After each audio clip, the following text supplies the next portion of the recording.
ఓం శ్రీ గురుభ్యో నమః.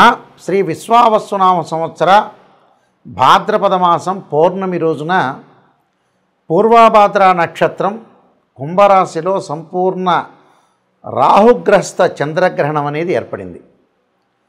అంటే సెప్టెంబర్ 7వ తారీఖు నైటు 9:57 ప్రారంభమై ఈ గ్రహణం అలానే తెల్లవారుజామున 3:29 వరకు ఉంటుంది. అంటే చంద్రగ్రహణము సంపూర్ణ చంద్రగ్రహణం ఉంటుంది. అలానే 9:57 ప్రారంభమై సంపూర్ణ చంద్రగ్రహణం మధ్యకాలం 11:41 ఉంటుంది. చంద్రగ్రహణం విడుపు ప్రారంభం 12:22 వరకు ఉంటుంది. సంపూర్తిగా పోయేది పుణ్యకాలం ఏమిటి అంటే 3:29. అంటే సంపూర్ణ చంద్రగ్రహణ బింబ స్పర్శకాలం అనేది 1:22 పాటు ఉంటుంది. ఇది కుంభరాశిలో సంపూర్ణ చంద్రగ్రహణం అనేది ఏర్పడింది. అయితే ఈ సంపూర్ణ చంద్రగ్రహణం కొన్ని రాశుల వాళ్ళకు అనుకూలంగా ఉంటుంది, కొన్ని రాశుల వాళ్ళకు ప్రతికూలంగా ఉంటుంది. అంటే ప్రతికూలంగా ఉన్నది ఏమిటి అంటే మనకి 7వ తారీఖు రాత్రి నుంచి ప్రారంభమై 8వ తారీఖు తెల్లవారుజామున వరకు ఉంటుంది. ఆదివారం రోజున ప్రారంభమై తెల్లవారితే సోమవారం వరకు ఉంటుంది.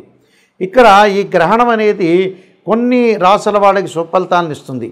ఆ సుఫలితాలను ఎవరికంటే మేషము, ధనస్సు, వృషభము, కన్యా రాశుల వాళ్ళకి సుఫలితాలను ఇస్తుంది. ఈ నలుగురికి కూడా అదృష్ట రాజయోగం కలిసి వచ్చే అవకాశం అనేది బాగా ఎక్కువగా ఉంటుంది. కుంభరాశి, వృశ్చిక రాశి, కర్కాటకము, మీనం వాళ్ళకి దోషంగా ఉంటుంది. అలానే మకరము, తుల, సింహము, మిథున రాశి వాళ్ళకి మధ్య రకమైన ఫలితాలు వస్తాయి. అయితే శుభాలు కొంతమందికి శుభాలు, కొంతమందికి అశుభాలు, కొంతమందికి మధ్య రకంగా ఉంటుంది. ఎలాంటి బాధపడాల్సిన అవసరమూ లేదు. ఇక్కడ కొంతమందికి అదృష్టంగాను, కొంతమందికి మధ్య రకంగాను, కొంతమందికి దోషంగా ఏర్పడుతుంది. ఆ దోషానికి సంబంధించిన పరిహారాలు కూడా చెప్తాను. అదృష్టం ఎవరికి వరిస్తుంది, ఎవరికి వరించదు అనేది నేను చెప్పాను క్లియర్గా. అయితే ఈ ద్వాదశ రాశుల వాళ్ళందరికీ కూడా ఎవరెవరికి ఎలాంటి ఫలితాలు వస్తాయో మనం ఒకసారి తెలుసుకుందాం. మకర రాశి వాళ్ళకి గ్రహణం యొక్క ప్రభావం ఏమిటి అంటే ద్వితీయ స్థానంలో గ్రహణ దోషం అనేది ఏర్పడుతుంది. కాబట్టి ఈ మకర రాశి వాళ్ళకి మిశ్రమైన ఫలితాలు జరిగే అవకాశాలు ఎక్కువ ఉంటాయి. అంటే మకర రాశి వాళ్ళకి ఎలా ఉంటుందంటే ధనపరంగా కొన్ని ఇబ్బందులు కలిగే అవకాశాలు ఒకటి ఉంటాయి. ఆర్థిక సమస్యలు వెంటాడుతూ ఉంటాయి. అనవసరమైన వివాదాలు, అలా వివాదాలతో పాటు కొన్ని ఆర్గ్యుమెంట్స్ కావటం ఒకటి, కుటుంబంలో ఉండే కొన్ని కలహాలు, చిలికి గాలివాన కావటం, ఇరుగు పొరుగు వారితో అనుబంధ బాంధవ్యం కరెక్ట్గా లేకపోవటం, ఉద్యోగం పరంగా కూడా అభద్రతా భావం అనేది ఒకటి ఉంటుంది. అంటే ఉద్యోగ విషయంలో కూడా మన విషయాలన్నీ కూడా రహస్యాలన్నీ కూడా పక్క వాళ్ళకి చెప్పకూడదు. ఆ చెప్పటం వల్ల కూడా వీళ్ళకి ఏంటంటే పైన ఉండే ఎవరైతే అధికారులు ఉంటారో, ఆఫీసర్స్ ఎవరైతే ఉంటారో వాళ్ళ ద్వారా వీళ్ళకి ఇబ్బందులు కలిగే సూచనలు అనేవి ఉంటాయి. ధనం అనేది చాలా ఇక్కడ ఇంపార్టెంట్. ధనం మూలం మిదం జగత్ అంటారు. ధనపరంగా కూడా కొన్ని ఇబ్బందులు కలిగే సూచనలు అనేవి ఒకటి ఉంటాయి. కాబట్టి ధనపరంగా ఇబ్బందులు కలగకుండా చూసుకోవటం చాలా ఇంపార్టెంట్ ఇక్కడ. అంటే రుణాలు చేసుకోవటం, అప్పులు తీర్చలేకపోవటం, బాధలు పడే అవకాశాలు ఎక్కువగా ఉంటాయి. అంటే ఫైనాన్షియల్ క్రైసిస్, ఆర్థిక ఇబ్బందులు. అంటే డబ్బులు వస్తుంటాయి, డబ్బులు రాదంటానికి వీల్లేదు.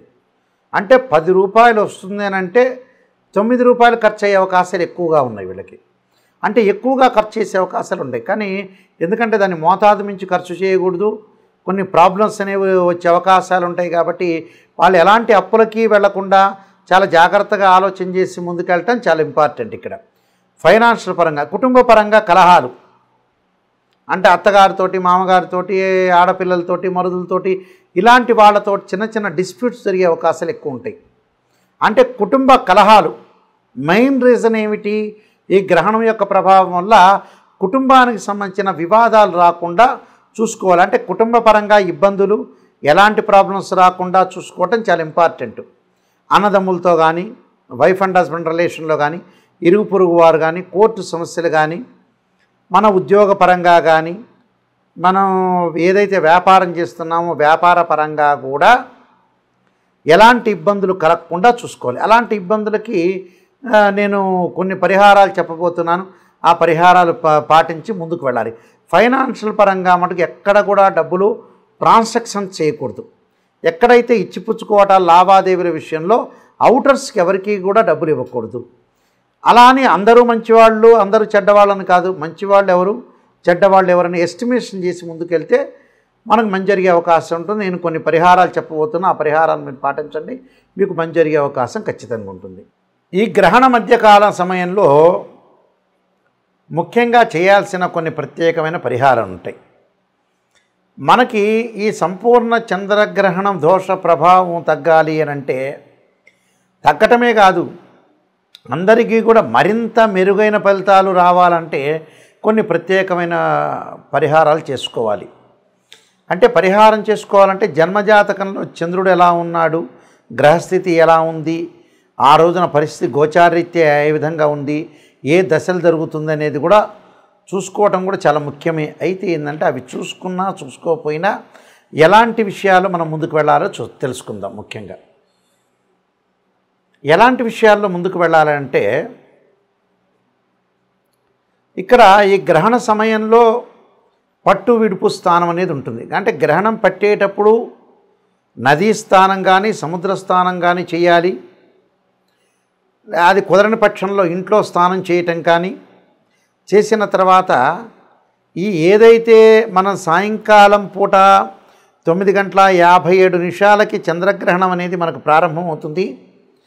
ఇది భారతదేశంలో కనపడుతుంది, న్యూయార్క్లో కనపడదు. ఈ గ్రహణం పట్టిన తర్వాత 9:57 స్నానం చేయటం అనేది చేయాలి. అలానే విడుపు స్థానం అంటారు. రాత్రి 12:22 విడుపు స్థానం అంటారు. అంటే విడుపు స్థానం అంటే ముగింపు చివరికి ఎప్పుడు ముగింపు అవుతుందంటే 1:26 ముగింపు అవుతుంది. అంటే 1:26 స్నానం చేయాలి.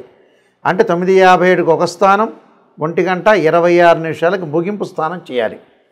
చేసిన తర్వాత ఇక్కడ ఓం నమః శివాయ పంచాక్షరి చేసుకోవటం, ఆ గ్రహణ సమయ కాలంలో జపం చేసుకోవాలి. ఎప్పుడు కూడా గ్రహణ సమయ కాలంలోనే జపం చేయాలి.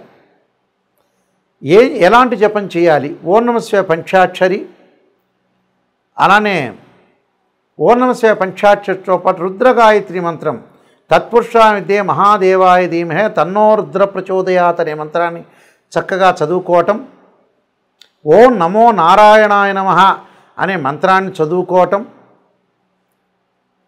రాహుగ్రస్తమైన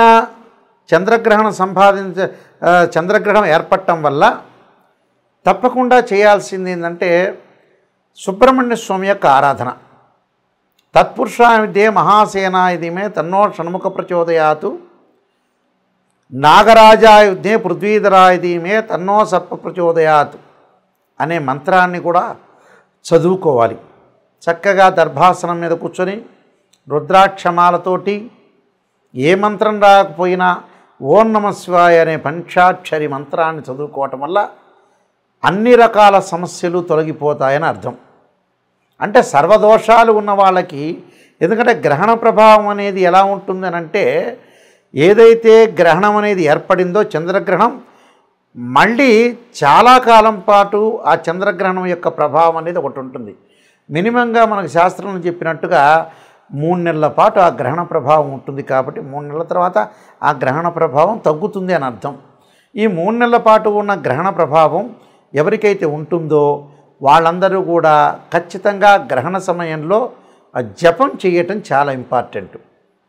అలానే గాయత్రి మంత్ర జపం చేయటం కూడా చాలా చాలా మంచిది. అంటే జపం వల్ల ఏమవుతుందంటే మనకు మోక్ష మార్గం, జపం వల్ల జాతకపరంగా ఉండే దోషాలు తొలగిపోతాయని శాస్త్రంలో చెప్పారు. ఆ జప సమయంలో ఓం నమః శివాయ ఒక్కసారి పంచాక్షరి చేసినా అది 1000 రెట్ల ఫలితం ఇస్తుందని శాస్త్రంలో చెప్పారు. కాబట్టి ఖచ్చితంగా గ్రహణ సమయంలో భగవంతుడి యొక్క ఆరాధన చేయటం వల్ల చాలా మంచి జరిగే అవకాశాలు ఎక్కువగా ఉంటాయి. కాబట్టి గ్రహణ సమయంలో కార్యక్రమాలన్నీ కూడా మనం భగవంతుడి యొక్క ఆరాధన చేయటం చాలా మంచిది. ఆరాధనతో పాటు చాలామంది కూడా ఈ భాద్రపద మాసంలో ఈ పౌర్ణమి రోజున కూడా పితృ కార్యక్రమాలు ఆపాల్సిన పని లేదు. ఉదయం పూట పితృ కార్యక్రమాలంటే అపరాహ్న సమయంలో చేసుకుంటారు. ఆ అపరాహ్న సమయంలో కార్యక్రమంలో చేసుకోవచ్చు వాళ్ళు. తప్పులే 7వ తారీఖు ఉదయమైనా 8వ తారీఖు ఉదయం పూటైనా అపరాహ్న సమయం అంటే 1:30కి మధ్యాహ్నం పూట చేస్తారు. పితృ కార్యక్రమాలు నిర్వహించుకోవచ్చు. పితృ కార్యక్రమాల సమయంలో తద్దినాల ఆబ్దికాల సమయంలో గ్రహణం ఉండదు కాబట్టి చేసుకోవచ్చు. దాని తర్వాత గర్భవతులు, ముఖ్యంగా ఎవరైతే గర్భవతులు ఉన్నారో వాళ్ళు గృహంలోనే ఉండవచ్చు. అయితే తమ కార్యక్రమాలు చాలామంది కూడా బెడ్ మీద నుంచి లేవకూడదు, బయటికి వెళ్ళకూడదు, వాష్రూమ్కి వెళ్ళకూడదు, ఇలాంటి ఇబ్బందులు ఏం లేవు. వాష్రూమ్కి వెళ్ళొచ్చు. గ్రహణాన్ని వీక్షించకుండా ఉంటే చాలు. కానీ లోపల ఇంటిలో వాళ్ళ కార్యక్రమాలు కానీ వంట చేసుకోవచ్చు కానీ వాష్రూమ్లకు వెళ్ళటం కానీ ఇవన్నీ కూడా తమ కార్యక్రమాలన్నీ కూడా వీళ్ళు చేసుకోవచ్చు. ఆ కార్యక్రమాలు చేసుకొని ముందుకు వెళ్ళొచ్చు. ఎలాంటి ఇబ్బందికరమైన వాతావరణం అనేది లేదు. గర్భవతులు ఇలాంటి నియమాలు పాటించడం అనేది చాలా మంచిది. ఈ గ్రహణాలకి గ్రహణం అయిపోయిన తర్వాత 2 జంట సర్పాలను దానం చేయటం అనేది చాలా మంచిది. 2 జంట సర్పాలని, అలానే వస్త్రాన్ని, గుడదానము, అలానే నెయ్యి దానము, నేను చెప్పిన ఎవరైతే రాసుల వాళ్ళకి అనుకూలంగా లేదో వాళ్ళు దానం చేయొచ్చు. అంటే ఆజ్యదానం, గుడదానం, వస్త్రదానం, సర్పదానం, అలానే బియ్యం దానం లేక ఒడ్లు దానం, అలానే మినుములు, ఉలవలు దానం చేయటం చాలా మంచిది. ఈ దానం వల్ల మంచి జరిగే అవకాశం ఖచ్చితంగా ఉంటుంది. మీ అందరికి కూడా మంచి జరగాలని ఆశిస్తూ సర్వే జన సుఖినో భవంతు.